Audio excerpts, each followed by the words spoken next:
Yes, Georgia, pleasure to speak to you today. Match of the Day mag readers have been sending in their questions for you all week.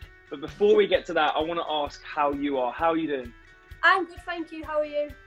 Yeah, I'm very good, thanks. Is everything all right in lockdown with you?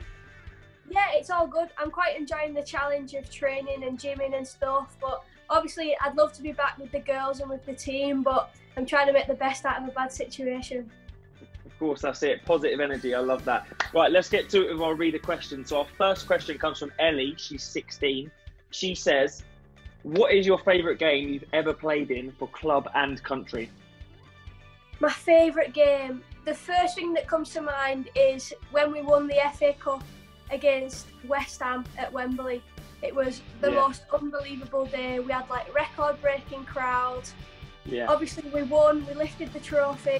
On a personal note, I scored and I got man of the match, so that was definitely a highlight for me. And I loved looking up into the stands and seeing all my family there and being able to celebrate afterwards.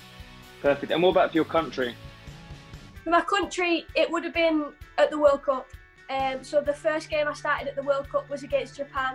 And just the atmosphere, just being there, the stadiums being full at every game, even just walking out and thinking, geez, I'm in a World Cup here, like I'm playing for my country. Like you can't write it, like, you can't explain it.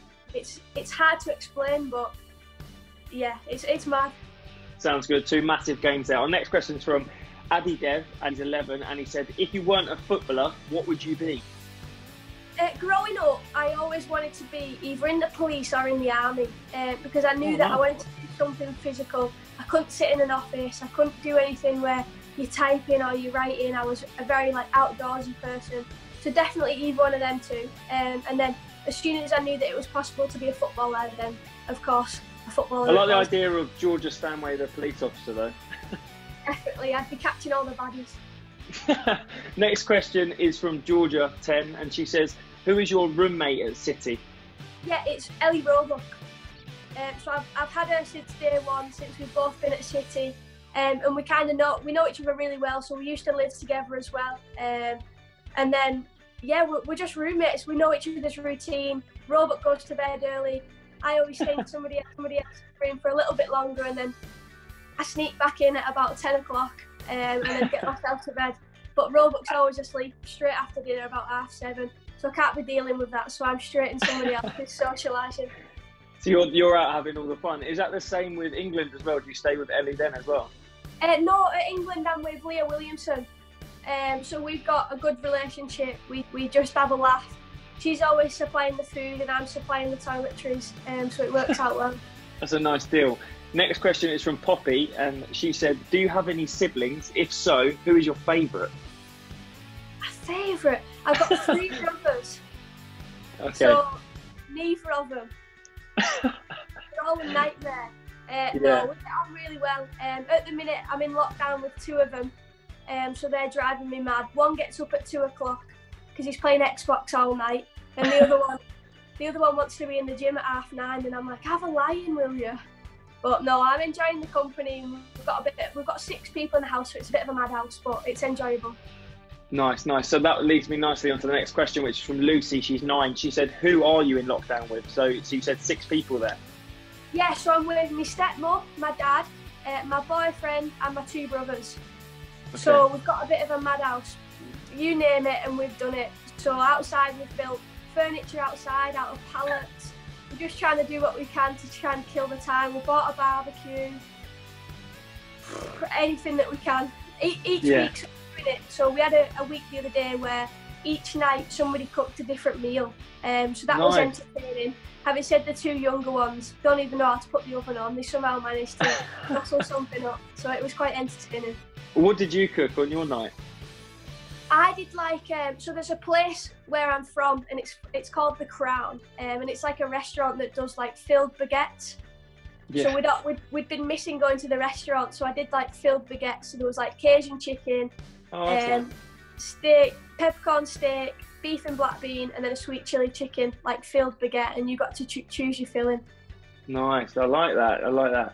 The next question was from Jess, and she said, what have you been up to during quarantine? Now, you've answered a lot there, but has there been anything else you've been doing to kind of keep yourself occupied? Yeah, so I'm a bit of a Clash of Clans nerd. Really? So at the minute.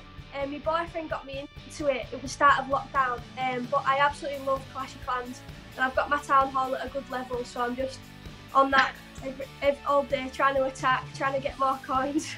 I love that. I love that. Next question from Matty. He's 11. He said, "What do you eat before a game?"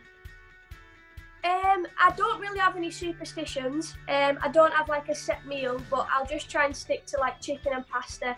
That's my usual safest option, especially if you've got nerves for the game the day after. And obviously you're getting your carbs and your protein in, and then hopefully that'll fuel you for the game. Nice, nice. Next question from Loina. She's 11. She said, "What is your proudest achievement in football so far in your career?" Oh, that's a tough one. I'd probably say I've got a few. I'd say making my England debut, signing my first professional contract. Yeah. PFA Young Player of the Year. Not a bad one, that. Yeah, that's a good one, to be fair. That's probably up there. And then just all the trophies that I've won at City.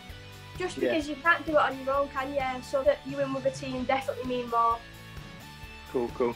Imogen 9 says, "Who is the best player you've ever played with and against?" Best player I've ever played with?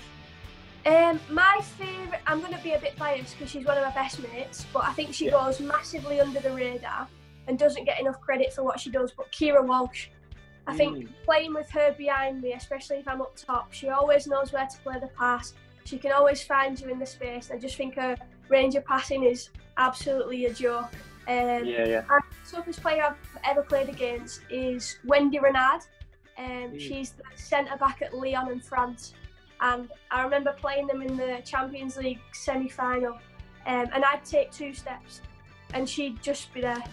Honestly, her legs are so long, and honestly, you'd think you'd got the ball and she'd just come and take it off you. And she's so strong, powerful, and yeah, she's definitely up there with one of the toughest to play against.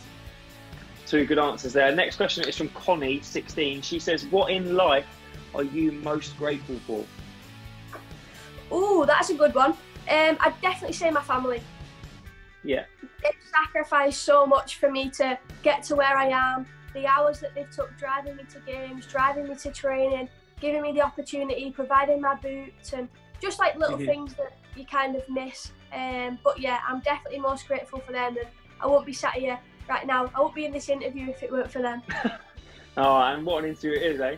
What is the best piece of advice you've ever been given? And that is from Daisy, 12. I think the best piece of advice is when I was younger, I always put too much pressure on myself. I wanted everything to be perfect. I wanted to be the perfect footballer where I won everything. I was scoring every game, and it's not realistic. I think you've just got to control what you can control and don't put too much pressure on yourself. Just enjoy what you're doing, and if you enjoy it, you're more likely to succeed. I love that. That's such an important lesson. So control the controllables, take the pressure off, and go from there. I love that. Our final question is from John Paul. He's 9. Now, are you ready for this one? He said, "Would you rather fight 100 duck-sized horses or 1 horse-sized duck?" I'd say 100 duck-sized horses. Yeah. Well, how come? In the nicest possible way. I can just try and kick them all away. Yeah, I suppose you've got the techers to get rid of them all. So. But the massive duck would probably just eat me because I'm so small. Georgia, thank you so much for talking to us. We're glad you're well. We're glad you're staying fit. We appreciate you talking to us, and we'll speak to you soon. No worries. Thanks for having me.